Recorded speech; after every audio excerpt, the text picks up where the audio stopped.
할렐루야.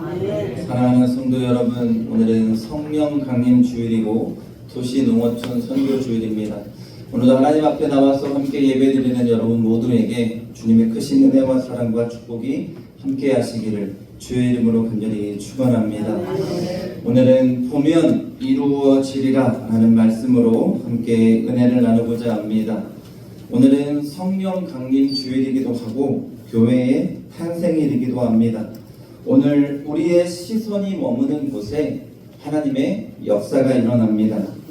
사도행전 2장 마가의 다락방에 모였던 120명의 문도들은 예수님이 말씀하신 약속을 붙잡고 하나님을 바라보며 기도에 힘썼다고 했습니다.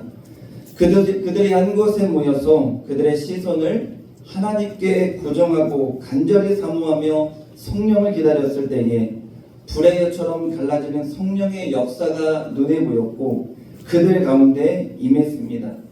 사도행전 성령 임재의 사건을 통해 우리가 깨닫습니다. 성령의 역사는 언제나 사모함으로 바라보며 기다리는 자에게 임하게 되는 것입니다. 오늘 우리가 읽은 본문의 말씀은 신약의 오순절 성령 사건을 미리 보여주는 구약의 가장 강력한 성령의 역사를 전합니다. 위대한 선지자였던 엘리야가 지상의 모든 사역을 마치고 하늘로 올림받기 직전 그의 제자였던 엘리사는 스승의 마지막 길을 포기하지 않고 끝까지 쫓습니다. 엘리야가 너는 여기 머물러 있으라 라고 말했을 때에 엘리사가 고백합니다. 여호와께서 살아계심을 두고 맹세하노니 내가 당신을 떠나지 아니하겠나이다 하는지라. 이에 길갈에서 베델로, 베델에서 여리고로, 여리고에서 요단으로 계속해서 엘리야를 쫓는 것을 포기하지 않습니다. 그리고 결국 그가 간절히 원했던 그 스승이 받은 성령의 역사를 그도 맛보며 엘리야 뒤를 이어 그 시대를 이끄는 영적 지도자가 되었습니다. 오늘 수많은 그리스도인들이 왜 내게는 내 삶에 성령의 역사, 능력이 나타나지 않는가? 왜 우리 시대에는 기적이 메말랐는가? 하고 통탄합니다. 오늘 엘리야와 엘리사의 마지막 영적 대화를 통해 우리가 성령의 권능을 덧입기 위해 회복해야 할 영적인 태도는 무엇인지 말씀을 통해서 우리가 세 가지로 함께 생각해 보기를 원합니다. 첫째로 여러분, 엘리사가 구한 성령의 역사를 우리도 구해야 합니다. 우리 한번 따라해 봤으면 좋겠습니다. 성령의 역사를 구하라. 성령의 역사를 구하라. 여러분, 영적인 사모함이 있어야 합니다. 오늘 9절의 말씀을 보시기 바랍니다. 엘리야를 엘리사가 끝까지 자신을 쫓아오자 그에게 묻습니다. 나를 내게서 데려감을 당하기 전에 내가 내게 어떻게 해야 할지를 구하라. 그러자 엘리사는 당신의 성령이 하시는 역사가 갑절이나 내게 있게 해달라고 했습니다. 여러분, 갑절이라는 것은 2배입니다.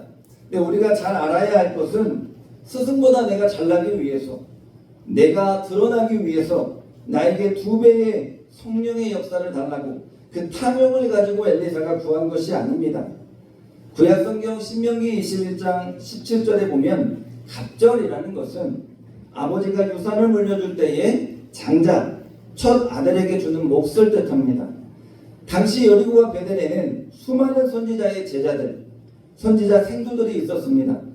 그러나 그들은 엘리야를 향해 나아오지 못하고 기다리라는 말에 멈춰서서 멀찍이서 구경하는 자들이 되고 말았습니다. 반면에 엘리사는 내가 엘리야의 영적 장자가 되어서 이 무너져가는 시대를 책임지겠다는 영적 책임감을 가졌습니다. 당시 북이스라엘은 아합 왕과 이세벨의 우상 숭배로 인해서 영적으로 완전히 무너진 시대였습니다. 엘리사는 직감했습니다.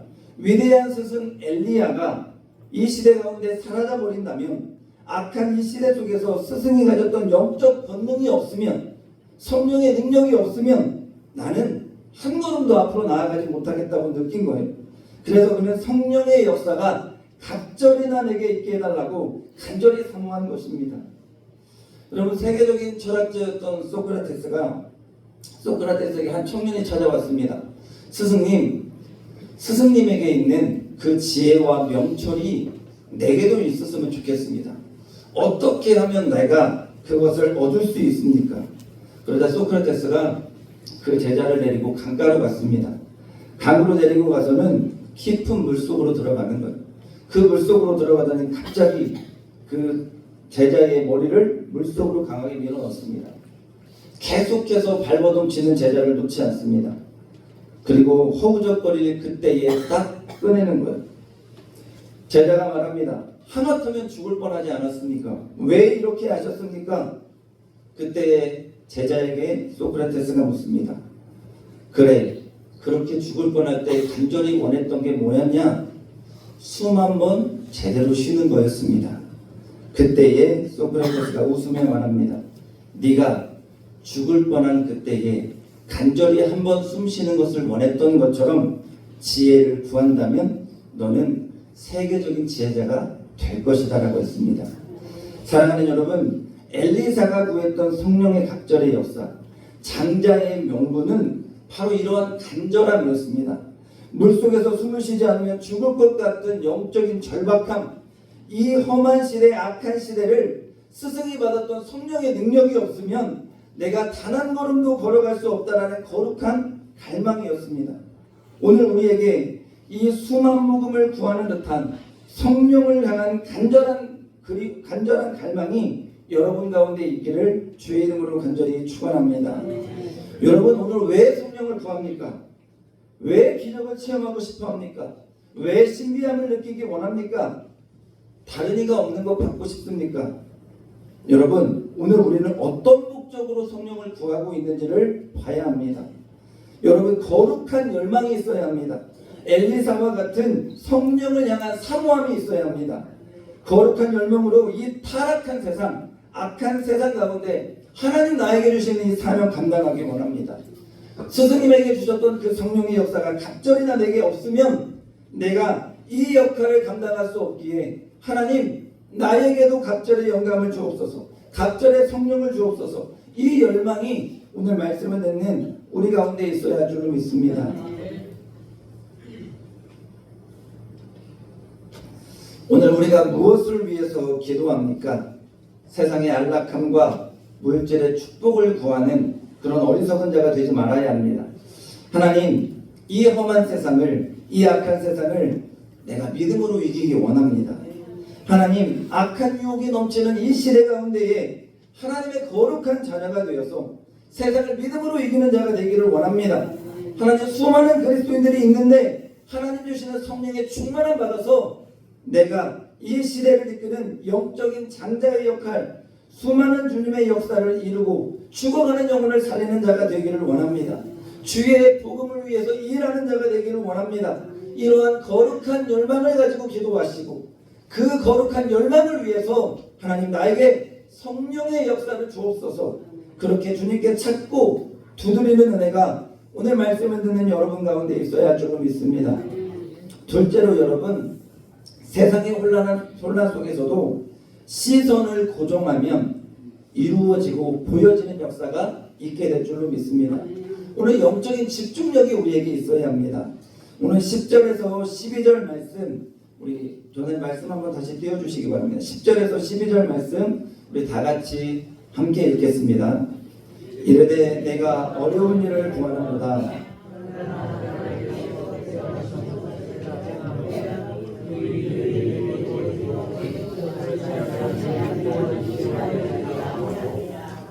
두 사람이 길을 가며 말하더니 불수레와 불말들이 두 사람을 갈라놓고 엘리야가 회오리 바람으로 하늘로 올라가더니 엘리사가 보고 소리 지르되 내 아버지여 내 아버지여 이스라엘의 병거와 그 마병이여 하더니 다시 보이지 아니하는지라. 이에 엘리사가 자기의 옷을 잡아 둘로 찢고.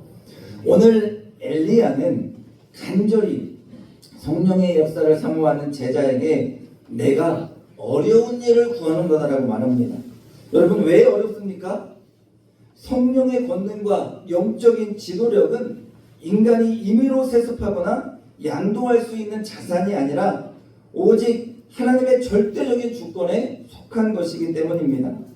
엘리야가 성령을 주는 자가 아니요 엘리야 마음대로 그렇게 할 수도 없기 때문에 나는 할 수 없다, 어려운 일을 구한다라고 말하며 엘리사가 스스로가 나는 할 수 없는 어려운 일이라고 여긴 것입니다. 그러나 오늘 엘리야는 하나님이 나를 데려가시는 것을 내가 보면 그 일이 이루어지리라 하고 단서 조항을 달아놓습니다.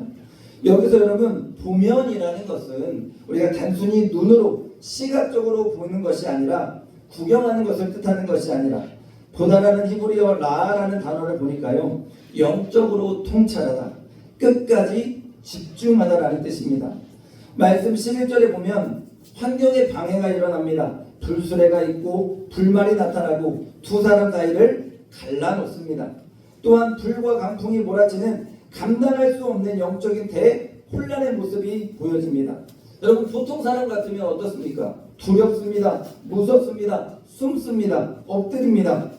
불수레와 불말이 두려워 떨면서 내 몸 숨기기 바빴을 겁니다. 그런데 12절에 보니까 어떻습니까? 엘리사가 보고 외치되, 엘리사는 두렵고 혼란스러운 상황 속에서도 회오리 바람이 부는 속에서 하나님의 스승 엘리야를 데리고 가시는 것을, 그 모습을 눈을 떼지 않고 마지막까지 바라보면서 소리쳤습니다. 내 아버지여, 이스라엘의 병거와 마병이여, 이는 환경이 주는 두려움에 굽하지 않고 하나님을 향한, 자신의 스승을 향한 그 시선을 놓지 않았다는 거예요. 세상의 어떤 유혹과 환난에도 한눈 팔지 않고 영적인 집중력으로 오직 그 스승의 마지막 모습, 하나님이 하시는 일에 집중하며 한 장면도 놓치지 않고 그 모습을 다 본 것입니다. 사랑하는 여러분, 오늘 사단은 이 시대 가운데 우리의 시선을 빼앗으려고 합니다. 내가 무엇을 보고 살아가느냐에 따라서 내 영적인 상태가 달라집니다. 여러분, 악한 세상을 살아가며 영적인 시선이 우리가 얼마나 세상 가운데서 많이 빼앗기고 있는지를 바라봐야 합니다.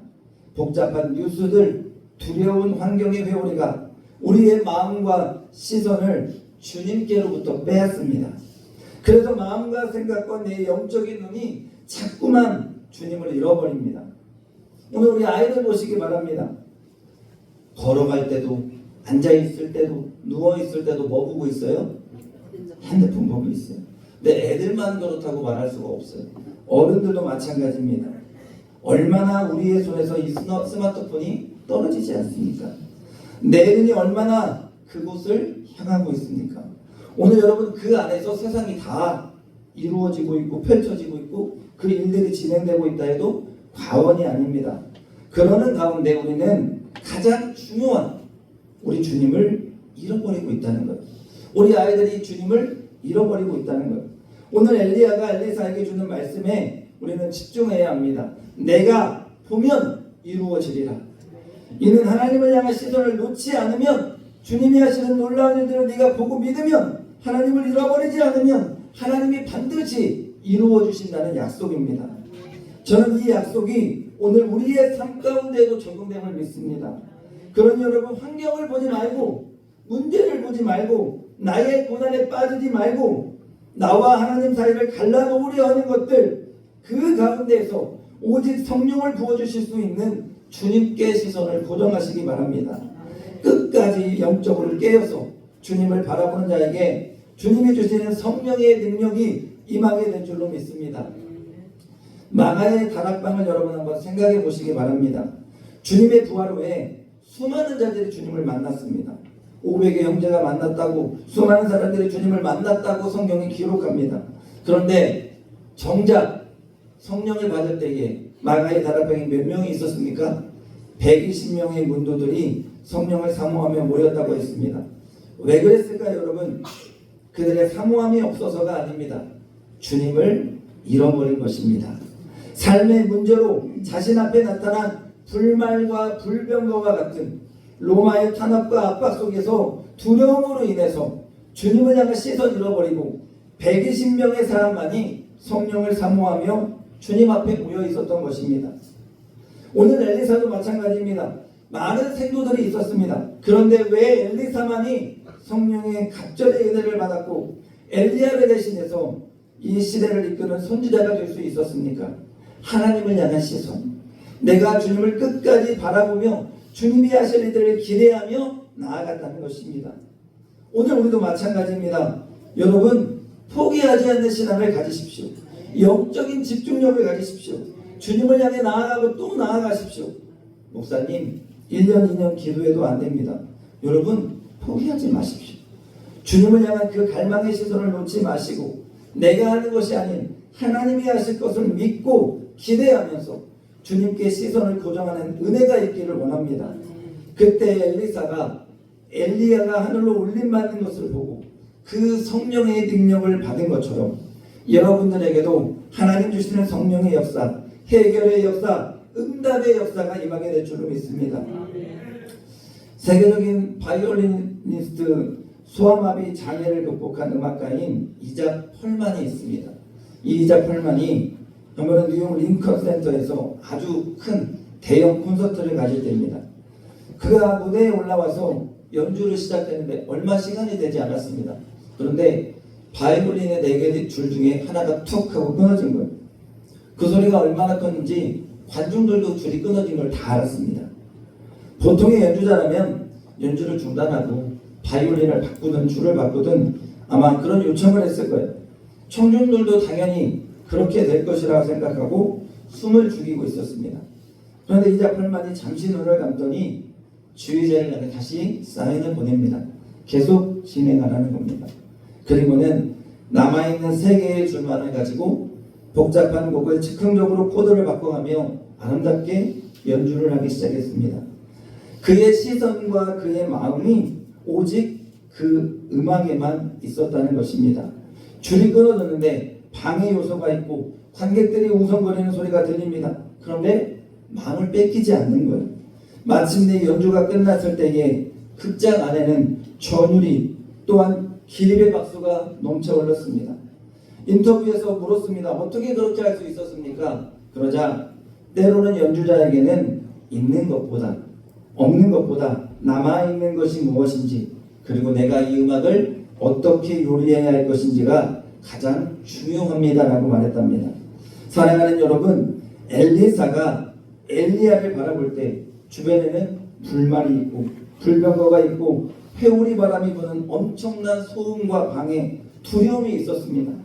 만약 엘리사가 그 화려한 불수레와 불말의 시선을 빼앗기거나 회오리 바람이 두려워서 눈을 감았거나 숨었다면 성령의 역사를 받지 못했을 겁니다.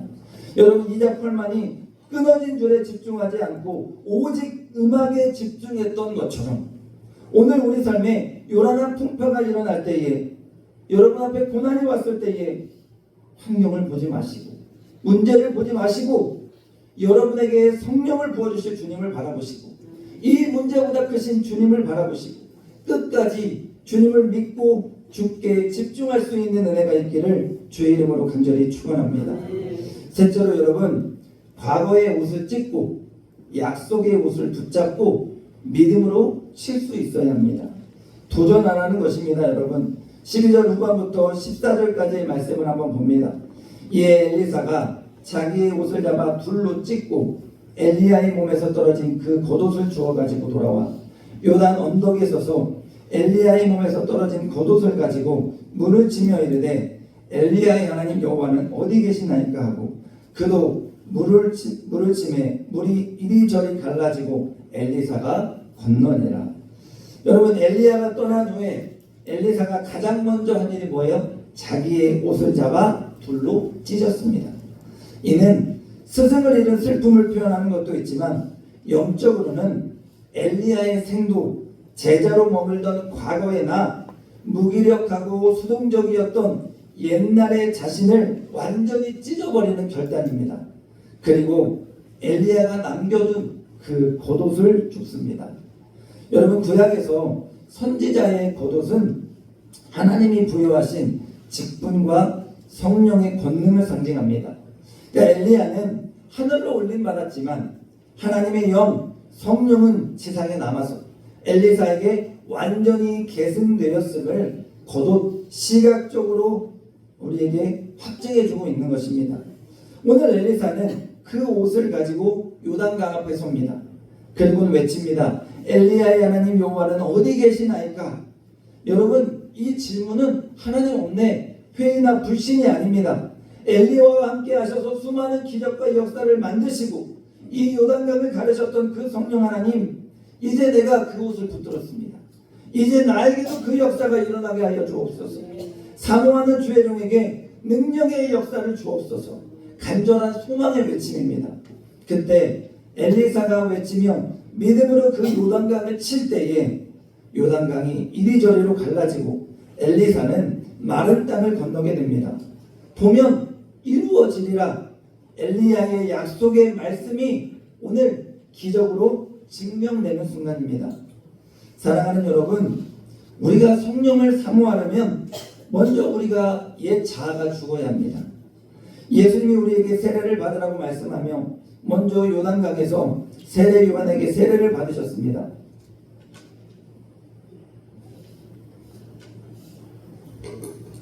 요단강에서 세례를 받으실 때에 그의 몸이 잠기고 일어날 때에 하늘에서 성령이 비둘기같이 내리며 이는 내 사랑하는 자요 내가 기뻐하는 자라라고 말씀하셨습니다. 여러분, 우리가 세례를 받을 때 물로 세례를 받는 것은 나의 옛 자아, 나의 죄인됨이 다 죽었다라는 고백이 담겨 있습니다. 이제 우리가 성령 세례를 받아야 합니다. 우리의 옛 옷, 죄인됨, 염려, 낙심, 게으름, 패배주의, 이 모든 인간적인 것들을 과감히 찢을 수 있어야 합니다. 나의 옛 자아가 완전히 죽어야 합니다. 그리고 이제 약속의 성령을 붙잡을 수 있어야 합니다. 오늘 엘리사 앞에 요단강은 시험의 관문이었습니다. 그런데 요단강을 치니 갈라지고 엘리야가 행했던 성령의 역사가 엘리사에게도 똑같이 일어났습니다. 오늘 우리 앞에 세상의 요단강, 시험의 관문이 얼마나 많습니까? 여러분, 과감히 치십시오. 과감히 이겨야 합니다. 마가의 다락방에 임했던 그 성령이 나에게 임하심을 믿고 믿음으로 문제 앞에 외치며 하나님의 이름을 부르는 역사가 오늘 말씀을 듣는 여러분 가운데 있어야 할 줄을 믿습니다. 여러분, 머뭇거리지 마십시오. 도전하십시오. 우리 앞에 요단강이 갈라지는 기적을 성령의 역사를 통해 여러분이 맛보게 될 것입니다. 오늘 영적인 시선을 하나님께 고정하여서 이 시대의 엘리사로 주님의 성령 받은 자로 이 땅을 살아가시기를 바랍니다. 성령의 역사는 탐욕이 아닌 사모하는 거룩한 열망을 가진 자에게 임하게 됩니다. 여러분, 사방이 불말과 불병거와 회오리 바람으로 흔들려도 오직 살아계신 하나님께 시선을 고정하고 끝까지 주님을 바라보는 자가 되시기를 바랍니다. 그때 주님의 성령의 강력한 역사가 사모하는 여러분 가운데 임하게 될 것입니다. 그리고 그 능력을 믿고 믿음의 발걸음을 내딛기 바랍니다. 문제를 이기고 고난을 이기고 성령의 역사를 통하여서 늘 하나님이 주시는 새로운 응답의 역사를 경험하는 그런 은혜가 있기를 원합니다. 여러분, 성령 강림절을 시작하며 우리의 흩어진 시선을 다시 주님께로 모읍시다. 세상의 요란한 소리에 귀를 기울이지 마시고 오늘 엘리야가 말했던 것처럼 보면 이루어지리라 하신 그 말씀을 붙잡고 주님만을 바라보는 은혜가 있기를 원합니다. 그리하여 엘리사처럼 하나님이 주시는 갑절의 성령의 은혜를 받아서 악한 이 시대를 하나님의 영광을 드러내며 주님께 약속받은 그 성령 받아서 주님께 쓰임받는 여러분 모두의 삶이 다 될 수 있기를 주의 이름으로 간절히 축원합니다. 축원합니다.